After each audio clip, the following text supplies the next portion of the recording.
Welcome to qnawire. Okay, so A, we're gonna state the hypothesis. The nu for interaction effect is that there is no interaction between the two factors, which are light and plant food.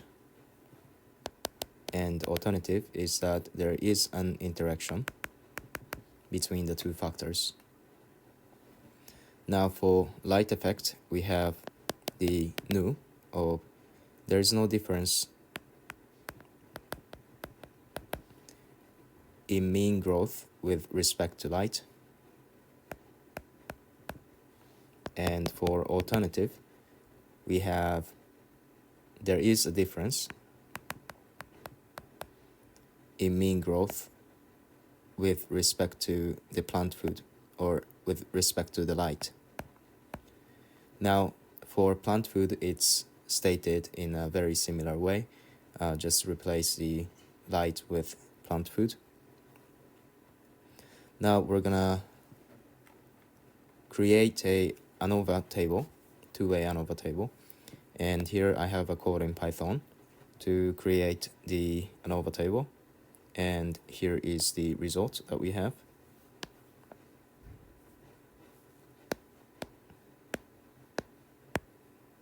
Now what you want to look at is this p-value column.